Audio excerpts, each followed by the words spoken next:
After you've developed all your film and you have your negatives in the plastic sheet, what you want to do is whatever picture you want to make the full-size print of, take it out of the sheet, and then you want to find one of these.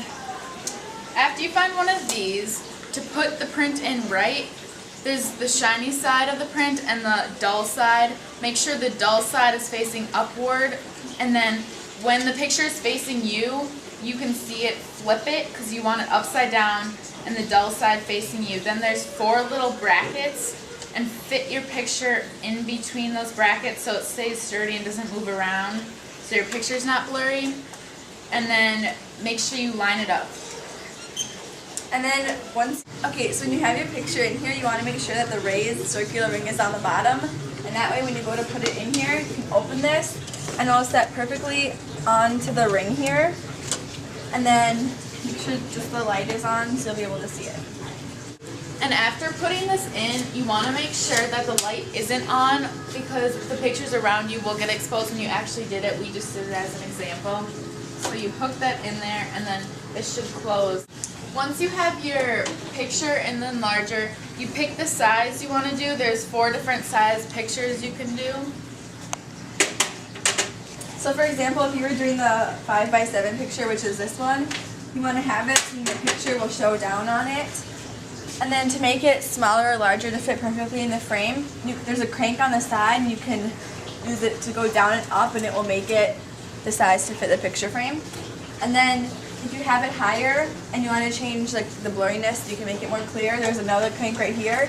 And by twisting it, this part moves, and that makes it more or less blurry. Another thing you can use is the enlarger filter, and this will attach to, there's just a little crank on the enlarger that you can just set it right in.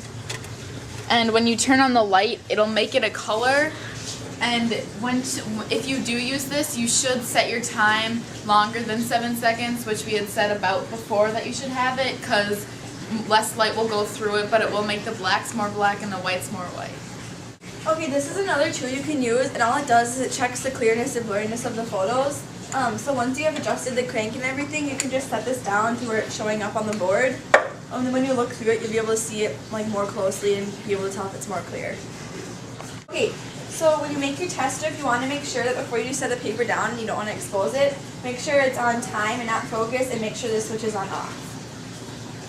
And then when you're making your first test strip and you have your paper that's not exposed, you want to take your in-use card, which every station has, and cover 3/4 of it and set your time at about 20 seconds, and then have it be exposed for 5 seconds. And then once the time hits 15 seconds, expose another 1/4 of it. And so you can do 4 of those times to see exactly how much your kind of paper needs as the time goes through. And then once you find out what your paper needs, you do one more test strip with just that time without using the in-use card. So for example, if it's good at 7 seconds, do one full test strip with 7 seconds, and then you can do your final print.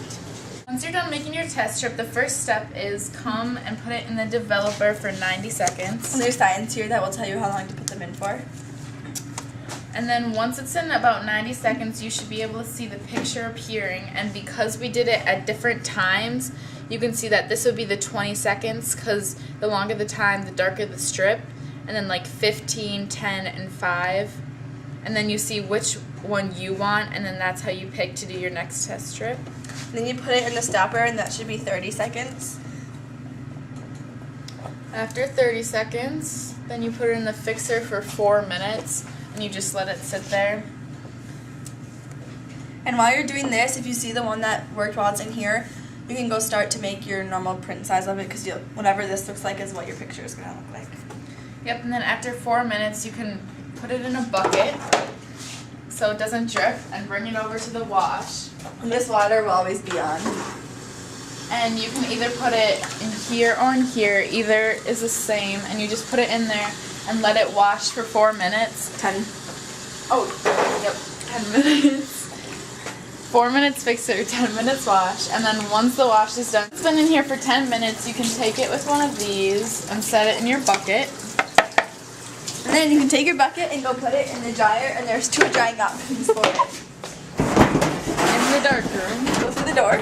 Only 3 people at a time.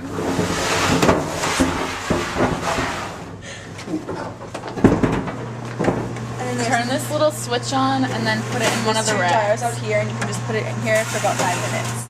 Okay, and if you don't want it in this drying rack, or if this one's too full, you can take it out, or just not use this one, and then you can come over and just hook it onto the fan and let it dry. And since this will all be to the right settings, if you're making a 5x7, you can just lay this down and make sure that you don't move it when you open it. And then there's brackets here, and this is how you line it up so you have the right frame. You want to put it against the two on the side and against the two on the bottom. And then making sure it doesn't move, just slightly close this. And then you can start your process for whatever time that worked for you. Okay, so once it's done printing and your time is up, you hear a sound like this. And that means you know it's done, so you can take it out of here.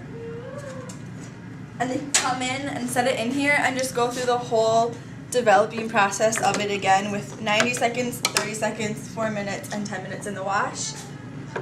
While you're in process of developing your photo, there's an in-use card at every station. You can just lay it on here so no one takes the in larger settings that's right for your photo. Here you have it out of the dryer and everything. Your final photo should look something like this, where the border is even on every side, and that if you're going for contrast, it should have good contrast in all of them.